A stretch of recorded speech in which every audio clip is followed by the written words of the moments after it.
Buenos días a todos. ¿Cómo están? ¿Bien? Qué bueno. Gracias a Dios por ello. Pues estamos reunidos nuevamente para poder tener nuestro estudio de discipulado de nuestro material Nueva Vida en Cristo, volumen 4, y vamos a estudiar nuestra segunda lección que se llama La verdad que nos libera.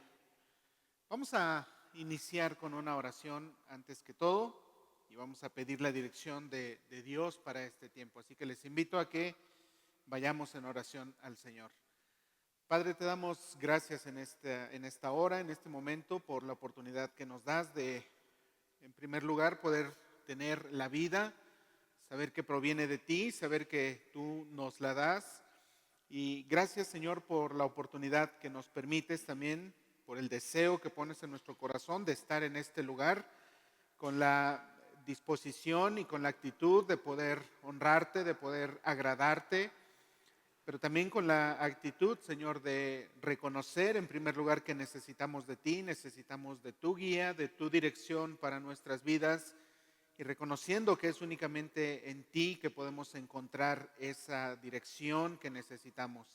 Gracias, Señor, por tu bendita palabra. Gracias porque tenemos la libertad de abrirla y de meditar en ella, de estudiarla, de escudriñar en ella.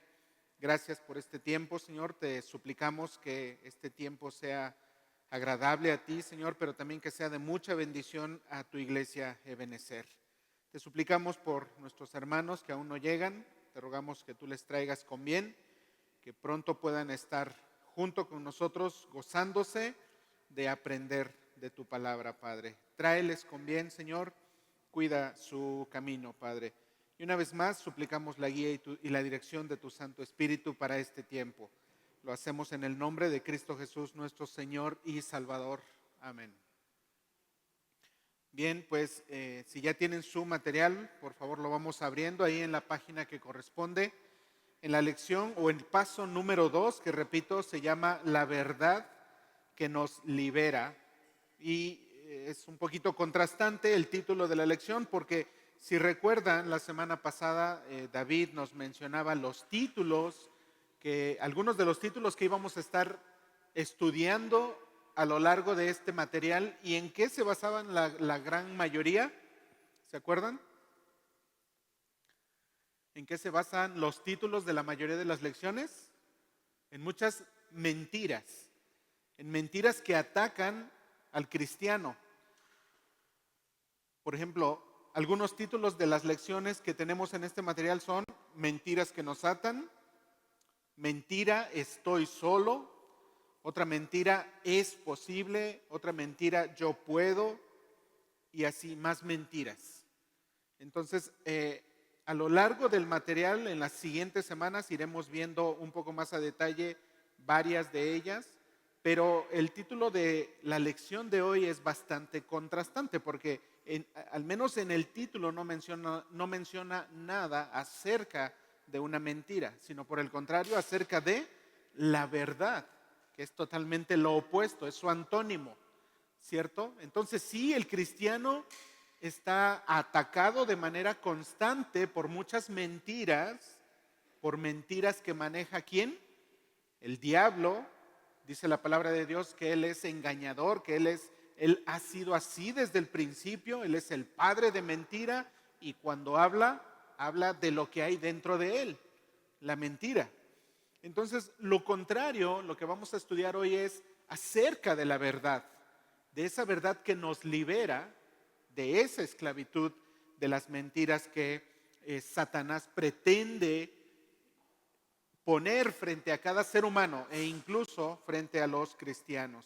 Entonces vamos a pasar a nuestra primera sección ahí en el material, en nuestras hojas, en estas primeras 3 oraciones de falso o verdadero, y encontramos estas frases y aquí quiero que me ayuden a definir. La primera dice: La mayoría de los cristianos son maduros y es difícil engañarlos con ideas falsas. ¿Esto es falso o verdadero? Falso. Y debiera ser al revés, ¿verdad? Debiera ser verdadero. ¿Qué debiera ser verdadero? Que la mayoría de los cristianos seamos maduros y que sea difícil engañarnos con ideas falsas. Sin embargo, esta situación es algo que sucedía desde tiempos de Cristo, desde el tiempos de la primera iglesia, del primer siglo, de la iglesia primitiva, y por eso Pablo les enseñaba, principalmente Pablo, entre otros discípulos, a escudriñar la verdad, a buscar la verdad y a no dejarse llevar por falsas enseñanzas, por falsas doctrinas. Entonces es falso que la mayoría de los cristianos seamos maduros y que sea difícil engañarnos con falsas ideas. Pero repito, debiera ser lo contrario, eso debiera ser verdadero. Siguiente oración o siguiente frase: el que practica el pecado es esclavo del pecado. ¿Falso o verdadero? Verdadero, el que practica el pecado. Y la característica de esta palabra de practica se refiere a llevar una práctica continua, una práctica constante. No a que alguna vez pecó incidentalmente, casualmente y no lo volvió a hacer. Aún así fue una práctica del pecado, pero esta palabra, el que practica, se refiere a hacerlo de manera constante, a permanecer en el pecado. Por lo tanto, si está permaneciendo en el pecado, se vuelve o sigue siendo, mejor dicho, un esclavo del pecado, porque aún podría aplicarse a cristianos, ¿sí? Principalmente se aplica al ser humano en general. El que practica el pecado es esclavo del pecado. Y esa es nuestra condición, ¿verdad? Del ser humano, me refiero. A que nacemos en una naturaleza pecaminosa y por lo tanto tendemos a practicar de manera constante el pecado. Bueno, vamos a ver más a fondo más adelante ese punto, pero siguiente frase: la Biblia nos hace libres porque enseña la verdad. ¿Cierto? ¿Verdadero o falso?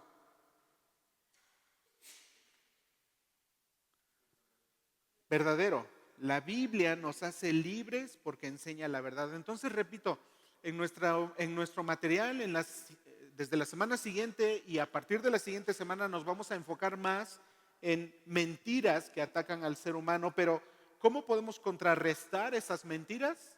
Con la verdad. Y ahora, para el cristiano, porque esta lección está pensada en compartirse en primer lugar con personas cristianas y es parte de los fundamentos de la vida cristiana. Para el cristiano, repito, ¿cuál va a ser la verdad? ¿Cuál es la verdad? ¿Dónde está la verdad para el cristiano? En este libro, ¿cierto? Ahora, tristemente en la actualidad, el cristiano en general, no absolutamente todos, pero sí en general el cristiano no valora el hecho de tener la palabra de Dios y sobre todo de saber que en ella se encuentra la verdad, esa verdad que necesitamos para atacar las mentiras que el diablo pretende poner delante de nosotros para hacernos tropezar, para hacernos caer. No la valoramos lo suficiente, tristemente. Y vamos a entrar de lleno en nuestra lección. Y la primera parte de nuestra lección, ahí tenemos un primer subtítulo abajo del dibujo de verdad. Dice este subtítulo: la verdad que nos libera. Entonces vamos a estudiar o a aprender primeramente cuál es esta verdad de la cual Dios nos provee para poder atacar las mentiras del diablo. Y dice el primer párrafo, dice: diariamente somos bombardeados por creencias populares. ¿A quién vamos a creerle? Todos quieren dirigir nuestras vidas. Por esto es urgente saber distinguir entre las voces de la verdad y el clamor de la falsedad. Entonces, sí, tenemos ataques por todos lados nos dicen: mira, aquí está la verdad, mira, yo te guío a la verdad, yo te enseño la verdad, pero son situaciones, son enseñanzas, son ideas fuera de la palabra de Dios, generalmente.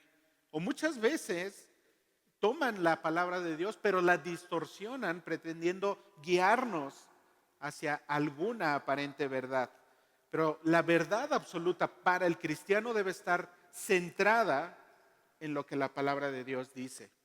Si alguien pretende enseñarnos algo como verdad, y repito, aún tomando pasajes, ideas o puntos de la palabra de Dios, pero tergiversadas, si en algún punto se contradicen con las escrituras, tenemos que analizarlo y no tenemos que creerlo inmediatamente. Tenemos que estar alerta.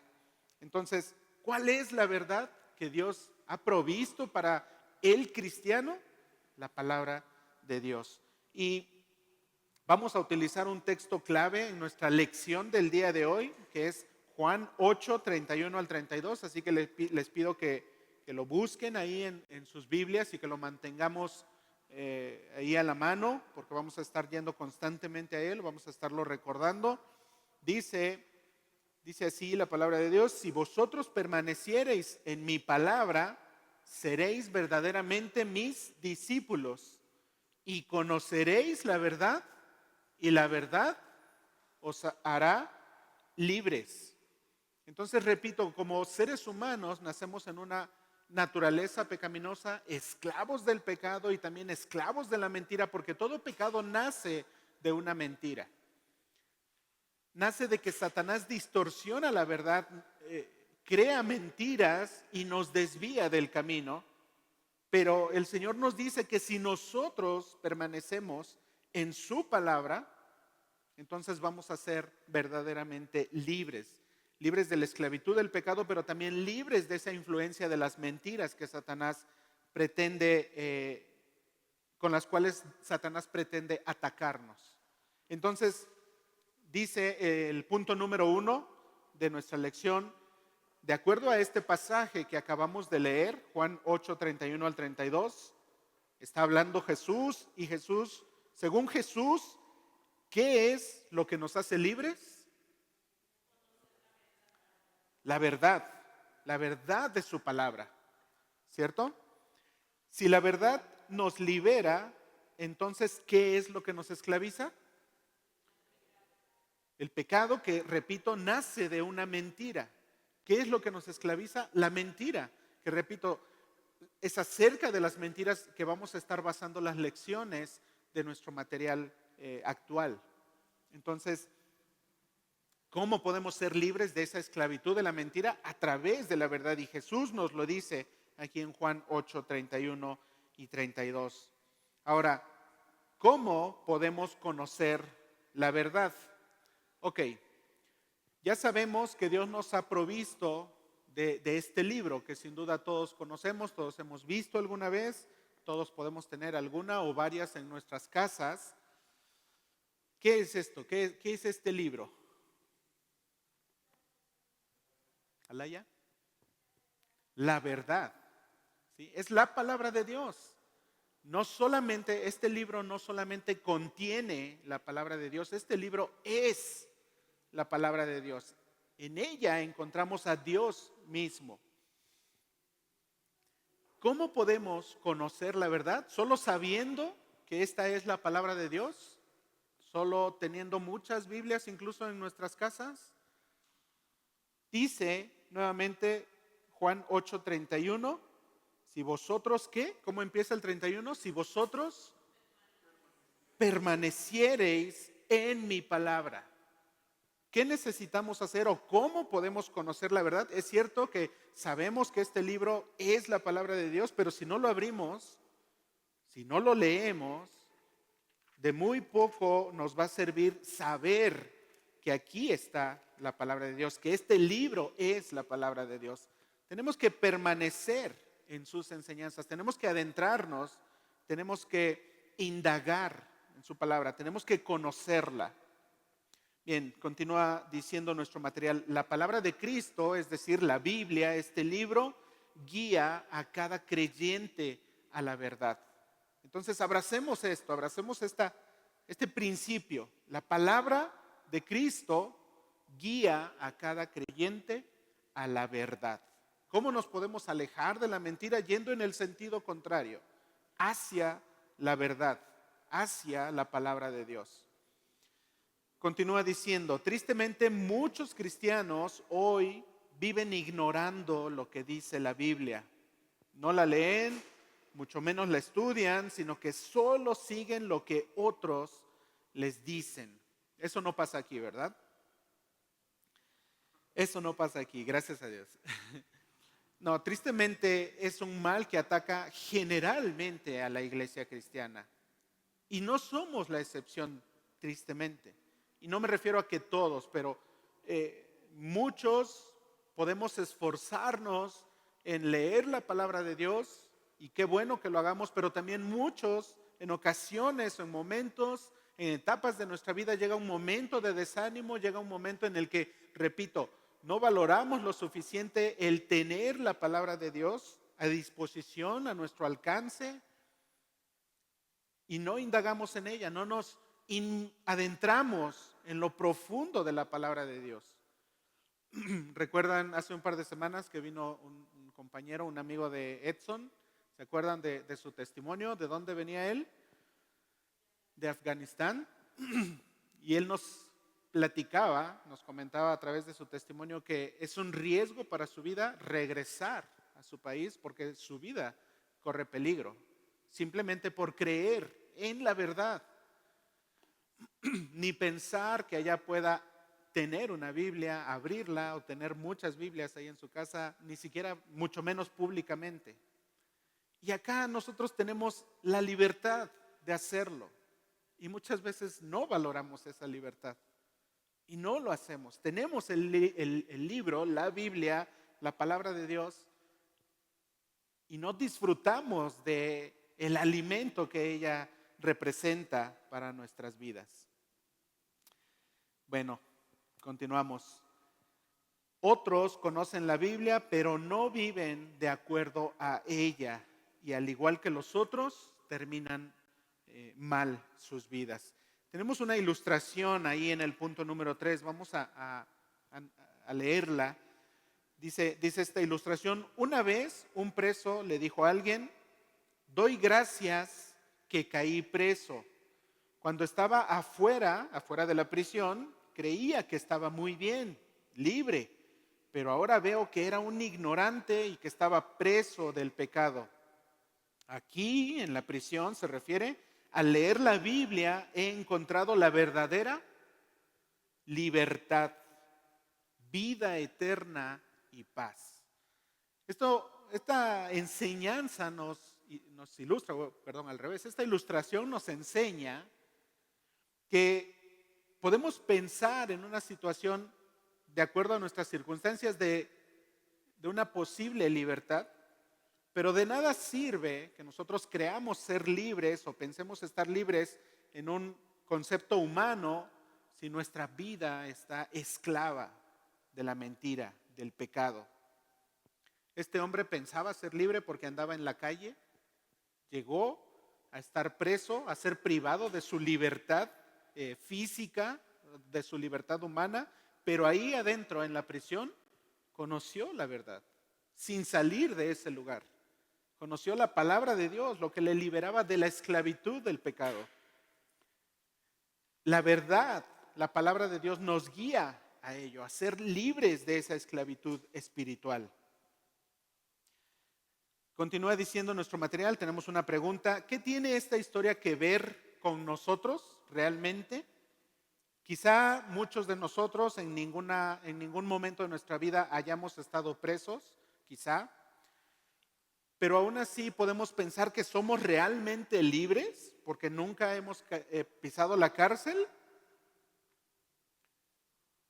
Los que conversaban con Jesús ahí en el pasaje de Juan, en el 8:33, dijeron que nunca habían sido esclavos de nadie. ¿Puedes poner Juan 8:33, Yael, por favor? Estas personas con quienes Jesús hablaba pensaban que nunca habían sido esclavos. Y ellos, dice este pasaje, el versículo 33, ellos le respondieron: linaje de Abraham somos y jamás hemos sido esclavos de nadie. ¿Cómo dices tú, seréis libres. ¿Y cuál es la respuesta de Jesús? Siguiente versículo, Juan 8:34. Jesús le respondió: de cierto os digo que todo aquel que hace pecado es esclavo del pecado. Todos hemos pecado alguna vez, ¿cierto? Por lo tanto, somos esclavos del pecado. Y si bien el cristiano, a partir de que conoce al Señor Jesús, comienza una nueva etapa en su vida, si bien al momento de creer en el Señor Jesús, de aceptarlo en su vida, deja de ser esclavo del pecado, aún así continuamos pecando, ¿cierto? Aún así cometemos pecado, aún así seguimos viviendo en una naturaleza pecaminosa, inclinada hacia el pecado, y a partir de ese momento en la vida del cristiano debe existir una lucha constante, porque el cuerpo quiere llevarnos a pecar, pero el espíritu quiere llevarnos a lo contrario, a no pecar. Y esa es la batalla que va a existir desde el momento en que creemos en Jesús hasta que podamos llegar a su presencia. Esa batalla, ¿cierto? Nuestro cuerpo llevándonos al pecado, nuestra carne, nuestro espíritu queriendo llevarnos hacia la santidad de Dios. Cuando creemos en Jesús, hemos escuchado este concepto que debemos, le recibimos en nuestra vida como nuestro Salvador, ¿cierto? Aceptamos su sacrificio, creemos que el amor que Él tiene para con nosotros, lo cual le llevó a obedecer al Padre y a sacrificarse por nosotros, eso nos hace salvos, ¿cierto? Eso hace que Cristo, al recibirlo, aceptamos que Cristo es nuestro Salvador. Pero hay otro concepto que muchas veces olvidamos, que muchas veces el cristiano no quiere escucharlo y cuando lo escucha pretende que no lo hizo. Y ese otro concepto es que Jesús no solo quiere ser nuestro Salvador, sino que Él también quiere ser nuestro Señor, nuestro amo. ¿Sí? ¿Se acuerdan que veíamos hace un par de semanas acerca de la redención, ya estudiando la carta de Efesios? Y que la redención consiste en la compra de la esclavitud, ¿cierto? Una persona tenía que pagar el precio de la esclavitud de otro para hacerlo libre. Pero en realidad, ¿cuál era la dinámica en tiempos del primer siglo para llevar a cabo esa liberación de ese esclavo? Bueno, esa persona que estaba interesado en hacerlo libre, primero tenía que comprarlo. Una vez que lo compraba, esa persona se convertía en esclavo de aquel que lo compraba. Y entonces esa persona podía otorgarle la libertad, primero haciéndolo su esclavo. Entonces, en el sentido espiritual, en el sentido de la vida cristiana, Cristo nos hizo libres del pecado, pero nos hizo libres para ser ahora esclavos suyos por amor. ¿Sí? Entonces, repito, muchas veces solo queremos aceptar la salvación de Cristo, pero no su señorío en nuestras vidas. Muchas veces decimos: Señor, sí, sálvame, pero yo quiero seguir controlando mi vida. Yo quiero seguir tomando mis decisiones. Y repito, es una batalla permanente desde que creemos en Cristo hasta que lleguemos a su presencia. Y de manera paulatina eso tiene que ir, tenemos que ir aceptando el señorío de Cristo en nuestra vida. Mientras más rápido podamos aceptar el señorío de Cristo en nuestra vida, mejores hijos suyos seremos, mejores cristianos seremos y por lo tanto mejor nos irá en la vida. Más bendiciones de Dios podremos recibir mientras más pronto aceptemos su señorío. Y repito, esto puede ser paulatino. Muchas veces nos vamos dando cuenta de esta libertad, de esta necesidad de no solo recibir y aceptar a Cristo como nuestro Salvador, sino saber que Él tiene que ser Señor de toda nuestra vida, no solo de algunas áreas, no solo de lo espiritual, no solo de los domingos, no solo de el momento en el que estamos en la iglesia. Dios quiere ser Señor de nuestras vidas y eso es lo mejor para nosotros. Y repito, muchas veces solo le queremos recibir como Salvador, porque nos conviene y porque lo necesitamos. Pero repito, a medida que avanzamos, a medida que crecemos, nos vamos dando cuenta, Señor, es verdad, te acepté, te recibí como mi Salvador, pero me doy cuenta que necesito que tú gobiernes mi vida. Y te quiero entregar esta área, y nos cuesta, es difícil. Y te entrego esta área de mi vida, pero yo sigo decidiendo sobre mis finanzas. Pero yo sigo decidiendo sobre mi matrimonio. Pero yo sigo decidiendo sobre cómo criar a mis hijos. Pero yo sigo decidiendo cómo comportarme en mi trabajo. ¿Cierto? ¿Nos pasa? Tenemos esa lucha, esa batalla, pero tenemos que entender que debemos aceptar, así como aceptamos la salvación completa de Cristo, también tenemos que aceptar su señorío completo en nuestras vidas. Ahora, ¿por qué nos cuesta tanto aceptar el señorío de Cristo? En primer lugar, o principalmente, creo que nos cuesta tanto aceptar su señorío porque no le conocemos plenamente, porque no conocemos muchos de sus atributos. Hemos escuchado acerca de algunos de sus atributos. Por ejemplo, mencionemos algunos atributos acerca de Dios. Dios es todopoderoso, eterno, santo, omnisciente, ¿qué más? Omnipotente. Conocemos algunos de sus atributos, pero ¿los entendemos a profundidad? Algunos quizá tenemos una idea, algunos los hemos escuchado, y quizá algunos hemos escuchado quizá atributos de Dios que quizá no entendemos. ¿Alguien ha escuchado, no lo voy a explicar ahorita, pero alguien ha escuchado acerca de la aceidad de Dios? ¿No lo habían escuchado?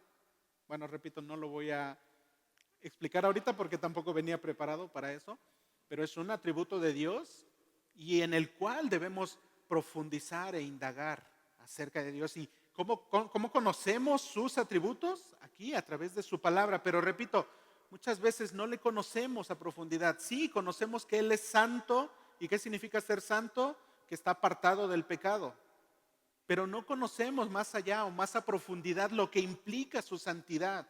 Cuánto le ofende nuestro pecado porque Él es santo, porque Él es puro. Y muchas veces pensamos, sí, Él es santo, pero hay una mentirita blanca, no le va a afectar. No, esto pasa, repito, porque no conocemos a Dios.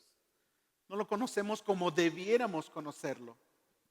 El cristiano necesita conocer profundamente a Dios. Y esto no lo vamos a lograr de la noche a la mañana y no lo vamos a lograr leyendo una sola vez toda la Biblia. Esto requiere un trabajo arduo. Y de hecho, en nuestra limitada mente humana, mientras estemos en esta tierra, no vamos a poder conocerle a profundidad. Él se revela a nosotros en su palabra, pero revela alguna parte de lo que Él es, de acuerdo a nuestras capacidades. Cuando tengamos el privilegio, la bendición, la oportunidad de estar en su presencia, seguramente Él abrirá nuestras mentes y nos hará entender plenamente cómo es Él. Y aún así no podremos entender todo lo que es Dios. Pero en la medida de la capacidad humana y sobre todo con la ayuda del Espíritu Santo, el cristiano debe esforzarse en conocer cada día más acerca de Dios. Y repito, principalmente, ¿cómo podemos conocerle? Leyendo su palabra, permaneciendo en su verdad. Y también hay herramientas que nos ayudan, y aquí voy a hacer un primer pequeño comercial. Hay un libro muy bueno acerca de los atributos de Dios. Es este libro, se llama Yo soy el Dios que te transforma. El autor es Miguel Núñez y habla acerca, un poco más a profundidad, acerca de los atributos de Dios. Se los recomiendo mucho. Bueno, ahí termina el comercial. Vamos a continuar. Entonces, ¿cuál es la verdad eh, en la cual el cristiano debe confiar? La palabra de Dios. ¿Cuánto conocemos la palabra de Dios? ¿Cuánto acudimos a ella? ¿Con qué constancia acudimos a la palabra de Dios, a esta verdad que Dios nos ha dado?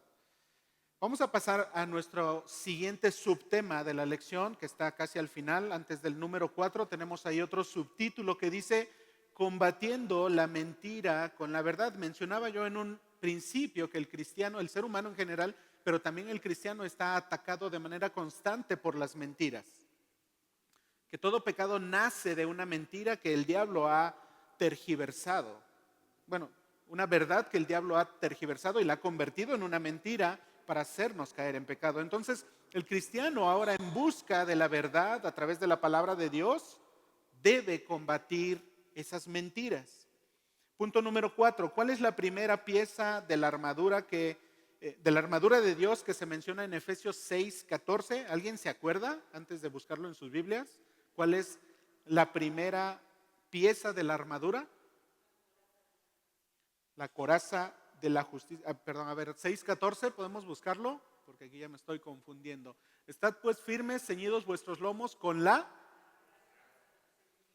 verdad. Ceñidos vuestros lomos con la verdad. Esa sería la primera, ¿cierto? Bien.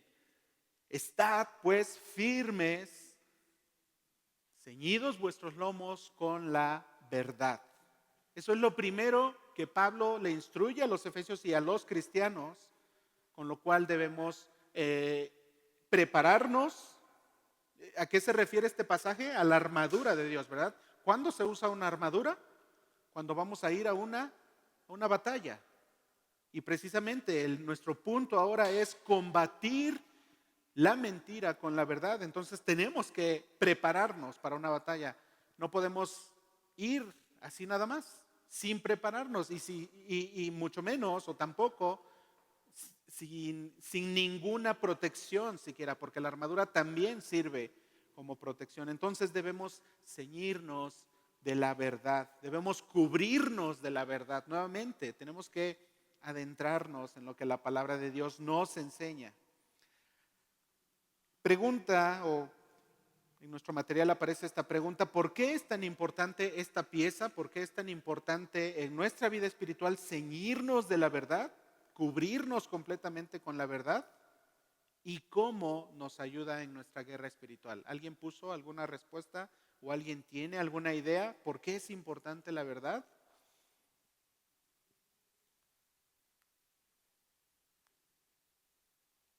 La mayoría de las piezas de la armadura son para defendernos. La mayoría. ¿Sí? Solamente hay una de las... Sí, exacto. Repito, cuando nos preparamos para ir a una batalla, precisamente tenemos que hacer eso, una preparación. No podemos ir así nada más, no podemos salir sin ninguna protección. Y en primer lugar, yo creo que una persona que va a ir a una batalla, quizás a una guerra, a un conflicto, en primer lugar tiene que mentalizarse, tiene que saber a lo que va. Y en el sentido espiritual, la palabra se aplica de esa manera. En primer lugar, tenemos que conocer de qué se trata la vida cristiana, en qué consiste la vida espiritual, qué herramientas tiene el adversario para atacarnos. Tenemos que conocer de qué se trata esa batalla y lo podemos conocer a través del estudio de su palabra. Ahí tenemos la verdad. Gracias, hermana, por su respuesta. Yo puse, es una de las principales armas para defendernos, porque comienza con nuestra preparación y además esta nos ayuda a cimentar y a fundamentar nuestros principios y valores. Podemos conocer de qué lado estamos cuando escudriñamos también la palabra. Dice nuestro material: es interesante notar que la última pieza de la armadura es la espada del Espíritu, que es la palabra de Dios. Entonces, en un principio debemos comenzar a ponernos la armadura, ciñéndonos de la verdad, es decir, de la palabra de Dios, y hasta el final tomamos la espada, y la espada también es la palabra de Dios. Con la verdad nos defendemos, pero con la verdad también atacamos. Con la verdad también tenemos que destruir la verdad. Una espada es un arma defensiva y ofensiva, principalmente ofensiva, pero nos protege, la palabra de Dios nos protege de las mentiras del diablo al mismo tiempo que sirve para atacar sus falsedades con la verdad. Punto número 5, en la siguiente página de nuestro material tenemos una pregunta ahí. ¿Qué nos ayuda a rechazar todo el camino de la mentira? Y ahora vamos a ir a Salmo 119, versículos 104 y 105. Si alguien lo tiene, lo pueden leer. Ya está ahí en la pantalla.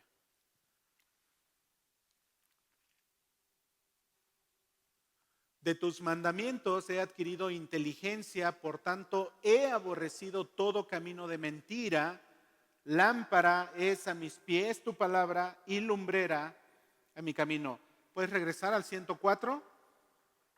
De tus mandamientos he adquirido inteligencia, por tanto, ¿qué debe hacer el cristiano? Aborrecer todo camino de mentira. Si no fuera por la Biblia, uno no podría detectar y huir de las mentiras. El versículo 105 compara la Biblia ¿con qué? Con una lámpara. ¿Y para qué sirven las lámparas? Para alumbrarnos en medio de la oscuridad. Porque en el día no necesitamos una lámpara, pero el cristiano no vive, metafóricamente hablando, vivimos en la oscuridad de este mundo. Vivimos en tinieblas y por lo tanto necesitamos una guía, necesitamos saber dónde vamos a pisar en el siguiente paso que vamos a dar. Y necesitamos la lámpara. Necesitamos ver dónde vamos a apoyar nuestro pie. Imagínense todo oscuro, todo absolutamente oscuro, sin siquiera la luna, porque muchas veces la luna refleja una luz muy bonita y nos alumbra en la noche, pero imagínense que no hay ni luz de luna y no podemos ver absolutamente nada. Y es muy fácil, incluso imaginándolo, es muy fácil caer, ¿verdad? Tropezar. Ahora, ¿les ha pasado en alguna ocasión caminar completamente a oscuras? ¿Sienten alguna seguridad al dar algún paso? No, no la hay. En cambio, cuando encendemos la lámpara, aquí está esto y me voy a tropezar, aquí está esto y me voy a golpear, entonces es por acá, ¿verdad? Nos ha pasado. Entonces la palabra de Dios nos alumbra, nos guía, nos indica el camino. Punto número 6, a la luz de lo anterior, ¿qué decisión tomó el salmista? Nuevamente Salmo 119, ahora el versículo 106, que dice, juré y ratifiqué que guardaré tus justos juicios. ¿Cuál es la decisión que tomó el salmista? Guardar tus justos juicios. ¿Qué entendemos por guardar? Bueno, sigue diciendo nuestro material, la palabra guardaré, que es la que utiliza la Reina Valera, es traducida en la Nueva Versión Internacional como acataré. Y la Biblia Dios habla hoy menciona lo voy a cumplir. Y yo quiero agregar una más. La Nueva Traducción Viviente, ¿alguien la tiene? ¿Alguien tiene Nueva Traducción Viviente? ¿Qué dice Salmo 119, 106?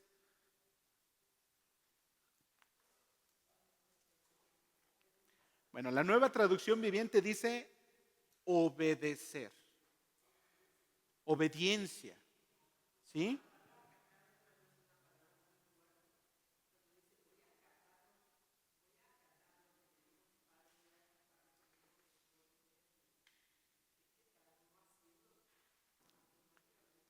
Sí, es cierto. El obedecer, el acatar, muchas veces lo aligeramos mucho, ¿verdad? ¿A cuántos nos pasa con nuestros hijos y quizá en otras situaciones que damos una instrucción y ¿qué nos responden? Ahorita, ya voy, ¿verdad? Y así somos nosotros con el Señor. El Señor nos dice, haz esto y ¿qué hacemos? ¿O cuál es nuestra actitud? Ahorita, ya voy. Nos cuesta obedecer la verdad, pero hemos visto que la palabra de Dios nos alumbra, nos guía, nos dice, es nuestra seguridad. Tenemos que guardarla, tenemos que acatarla y obedecerla de manera inmediata, sin preguntar. El Señor sabe qué es lo mejor para nosotros. No nos está sugiriendo algo pensando a ver si funciona, ¿no? Él nos aconseja algo porque Él tiene la seguridad de que eso es lo correcto para nosotros. Entonces a nosotros nos corresponde confiar en Él y obedecer, dar ese paso con seguridad. La palabra de Dios es increíble. Repito, no solamente contiene la palabra de Dios, este libro es la palabra de Dios. Y quiero que pongas mucha atención en lo siguiente. Este libro es único, es especial. ¿Recuerdas cómo fue escrita la Biblia? ¿Cuántos autores humanos la escribieron? Más de 40. ¿Durante cuánto tiempo? Durante más de 1500 años. Personas de todo tipo de clase social, de diferentes trasfondos culturales, con diferente educación, con diferente nivel socioeconómico, reyes, sacerdotes, profetas, pescadores, ¿qué más? Ayúdenme, asesinos. Moisés escribió parte de la palabra de Dios, adúlteros, idólatras, el rey Salomón. A ese tipo de personas Dios utilizó para escribir su palabra en 3 continentes distintos. Y que a pesar de todas estas situaciones, la Biblia sea clara, sea congruente y tenga un mensaje específico, el amor de Dios hacia la humanidad reflejado en la persona de Cristo. ¿Alguien puede negar que este libro es único y que es especial? Este libro, repito, es la palabra de Dios. Este libro es poderoso, está vivo. Este libro transforma vidas. Alguna vez alguien dijo, me gustaría escuchar la palabra de Dios. Me gustaría escuchar su voz. Y una persona le contestó, bueno, lee la Biblia. Y él dijo, no, yo quiero escuchar su voz audiblemente. Quiero escucharla. ¿Saben qué le respondió esa persona? Bueno, lee la Biblia en voz alta y la vas a escuchar. Es la palabra de Dios. Acerca de Salmo 119, que leímos un par de versículos. ¿Qué características tiene este Salmo 119? ¿Alguien sabe algunas características? La más común que sabemos es que el Salmo 119 es el capítulo más largo de la Biblia, incluso más largo que algunos libros. Pero ¿qué otras características sabemos del Salmo 119? Se enfoca en la palabra de Dios, exalta la palabra de Dios. Quiero que pongas atención. Encontré algo que comenta el pastor Charles Swindoll acerca del Salmo 119. Dice, el tema del Salmo 119 es la palabra de Dios revelada a la humanidad. Ningún otro capítulo de la Biblia habla más de las instrucciones, las leyes, los mandamientos, los decretos y las regulaciones de Dios para la humanidad. Deberíamos valorar el Salmo 119 también de esa manera, de cuánto nos enseña acerca de la palabra de Dios. Sigue diciendo Charles Swindoll, nunca hemos sido la mayoría en cuanto a quienes aman la palabra de Dios, en cuanto viven hacia la palabra de Dios. Dice él, nunca hemos sido la mayoría.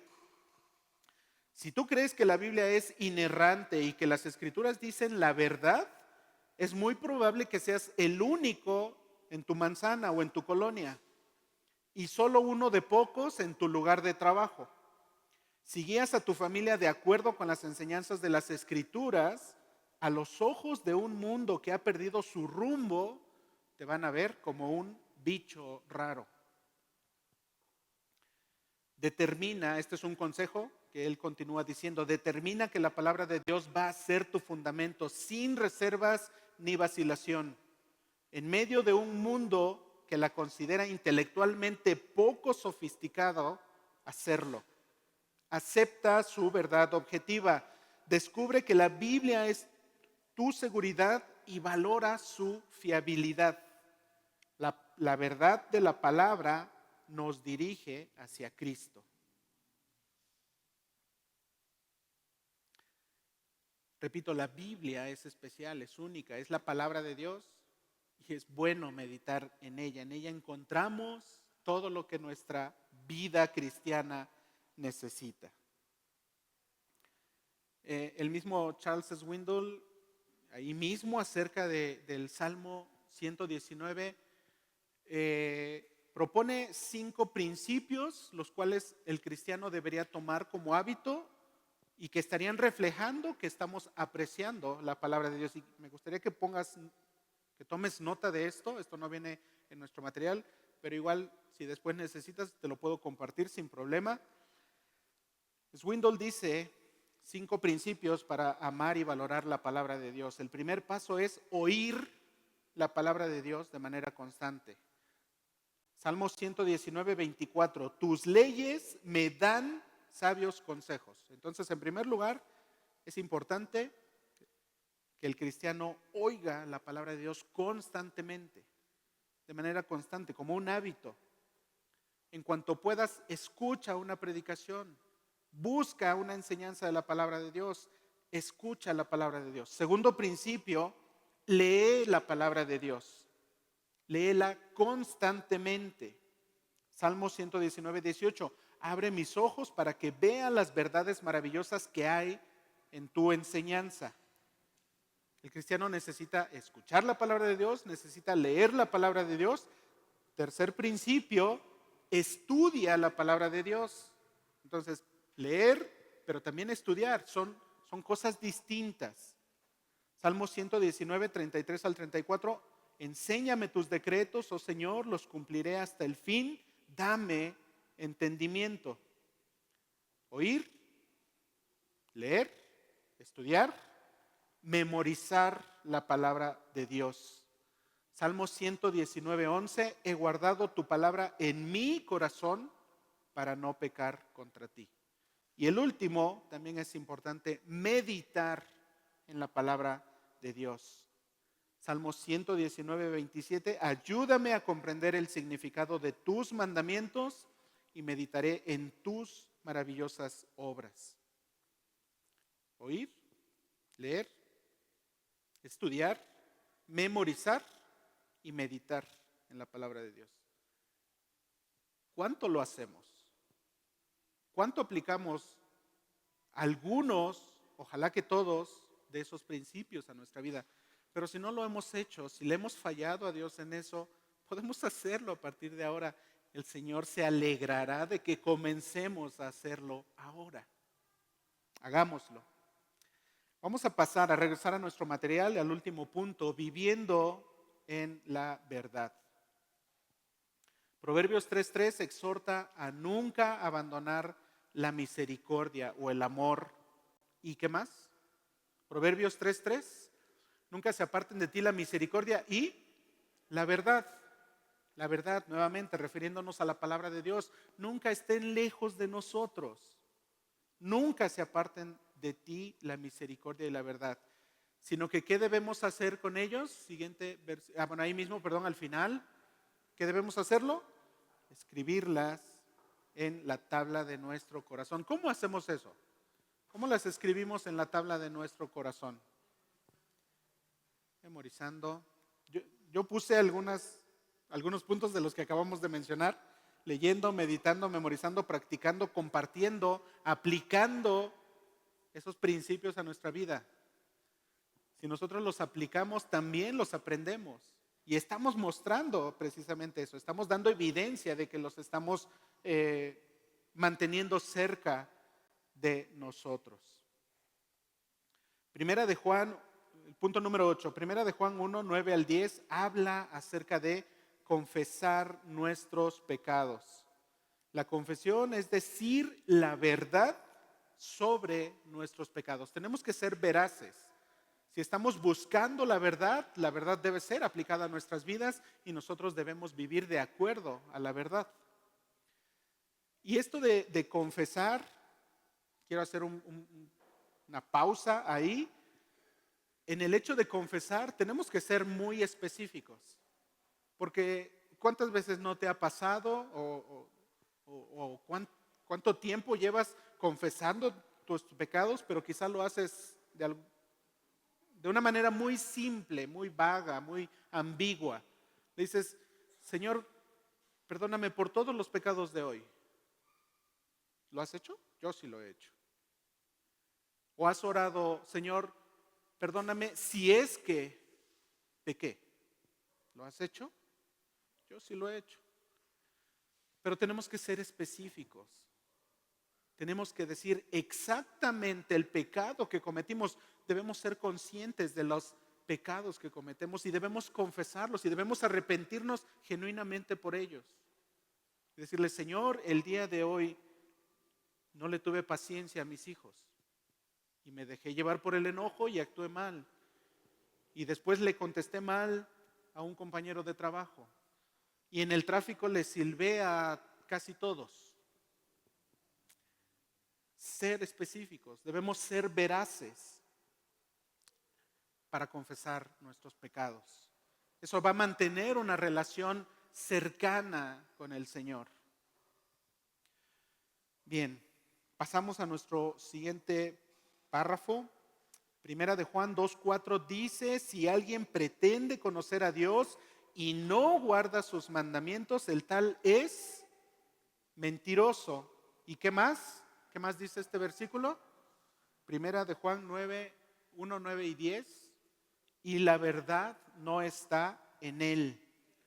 Una vez más, estos textos, estos versículos nos enfatizan acerca de la obediencia a la palabra de Dios y no solo de conocerla. Tenemos que obedecerla, aplicarla a nuestras vidas.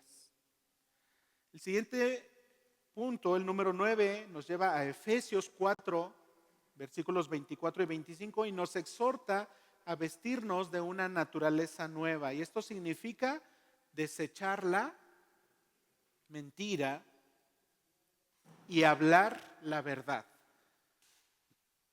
¿Por qué sería esto importante? Desechar la mentira y hablar la verdad. Hemos vivido una vida completamente esclavizada al pecado, que repito, el pecado nace de una verdad tergiversada por el diablo y convertida en mentira, es decir, hemos estado esclavizados a las mentiras, pero hemos sido salvos. Entonces ahora debemos desechar la mentira y abrazar la verdad. ¿Por qué? Porque es importante. Porque eso da evidencia de un verdadero cambio, de una verdadera transformación, de una verdadera salvación. Eso es congruente con que hemos recibido la salvación de parte de Dios. Y un ejemplo acerca de buscar y de practicar la verdad la encontramos ahí en Hechos 17. ¿Alguien se sabe de qué pasaje hablamos? ¿O de quiénes, de qué personajes? ¿O personajes de qué lugar? Para más fácil. Hechos 17 dice que los creyentes en Berea, ¿ya se acordaron? ¿Qué característica tenían estos creyentes, estos cristianos? Ellos eran más nobles que muchos otros cristianos de otros lugares. Ahí en específico habla acerca de los de Tesalónica. Pero ¿qué hacían los de Berea? Cuando recibieron la enseñanza de Pablo, ¿qué fue lo que hicieron? No solo recibieron la verdad, sino que escudriñaban para ver si lo que habían escuchado estaba de acuerdo a lo que las Escrituras enseñan. ¿Cuánto nosotros los imitamos? ¿En qué manera nosotros podemos imitar a los de Berea? Ojalá que lo estemos haciendo, ojalá que sea una práctica regular en nuestras vidas. No nos quedemos solamente con lo que escuchamos aquí. Nosotros somos falibles. Sí, nos encomendamos a la ayuda de Dios, rogamos que sea Él quien nos use, pero en nuestra humanidad podríamos cometer algún pecado e incluso podría haber algunas otras personas que plenamente o totalmente con mala intención quisieran pararse en los púlpitos de alguna iglesia cristiana y enseñar una doctrina errónea. ¿Qué debemos hacer nosotros? Analizar, probar el alimento que se nos da, a ver si está bueno, a ver si no está descompuesto, ¿cierto? Bueno, vamos a pasar a la parte final de nuestro material. Me voy a saltar los primeros 2 párrafos porque están relacionados a otra parte de la primera página que también me salté, pero ojalá lo puedan volver a leer en su casa o quizá ya lo hayan hecho, pero voy a pasar al segundo punto, a la segunda viñeta que aparece ahí, donde dice permanecer. ¿Ya lo ubicamos? Permanecer en la palabra es más que una lectura rápida de un pasaje. Hay que analizar el pasaje para entender lo que me dice y lo que significa. Pero aún eso no es suficiente, hay un paso más. Después de estudiar un pasaje, hay que buscar aplicaciones para su vida.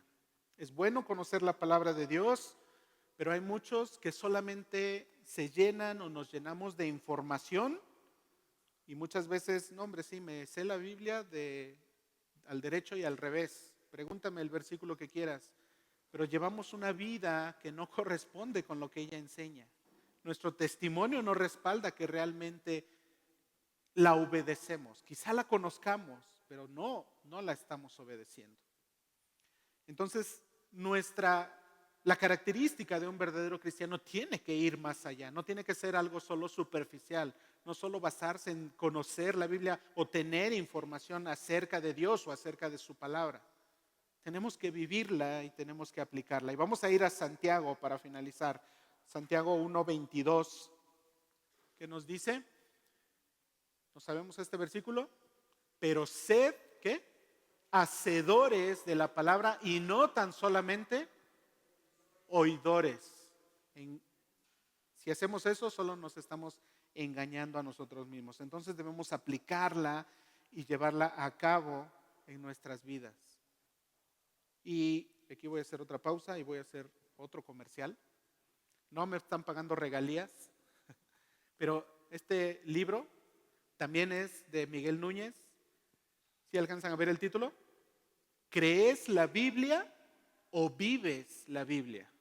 Y nos habla precisamente acerca de esto, acerca de no solamente ser oidores de la palabra de Dios, sino ser hacedores. Y precisamente este libro está enfocado en toda la carta de Santiago, en una aplicación práctica de la palabra de Dios. No solamente conocer la teoría, sino llevarla a la práctica.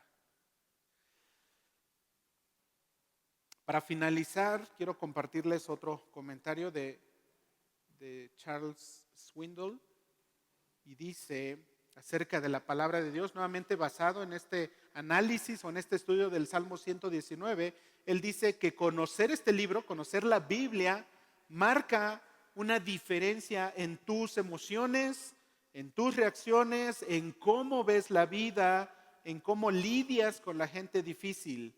Marca una diferencia en cómo manejas el estrés, cómo piensas acerca de tu futuro o si te preocupas demasiado por el pasado. Necesitas abrir este libro regularmente para que le dé forma a tu pensamiento, para que proteja lo que dices y para que guíe todas tus decisiones. Valoremos la palabra de Dios, valoremos la libertad que tenemos de tener una o muchas Biblias o incluso tener la facilidad de llevarla en nuestro bolsillo.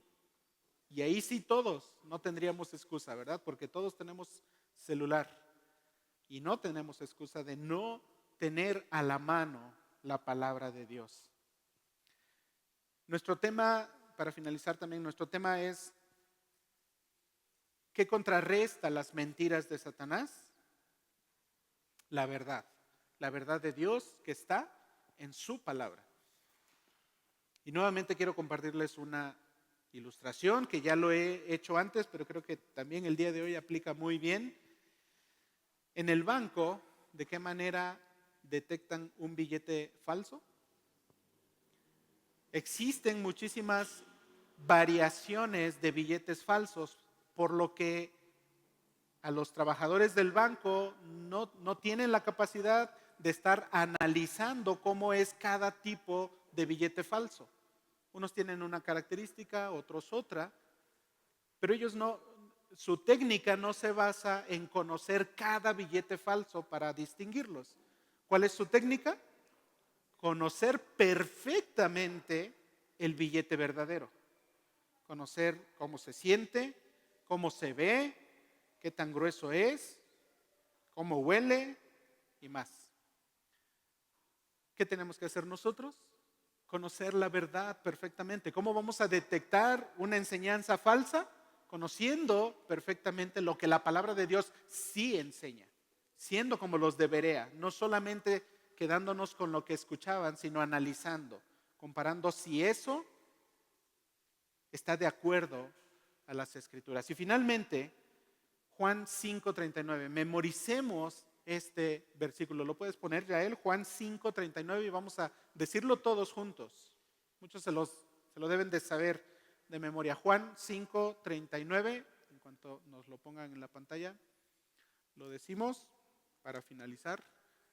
Escudriñad las Escrituras, porque a vosotros os parece que en ellas tenéis la vida eterna, y ellas son las que dan testimonio de mí.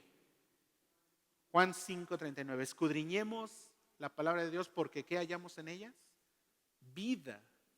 Esa vida que tenemos está aquí, está en su palabra. Él nos ha prometido vida eterna y ya ha comenzado a dárnosla a través de su palabra. Vamos a orar. Padre, te doy gracias una vez más por este tiempo, por esta oportunidad de poder abrir tu palabra y de poder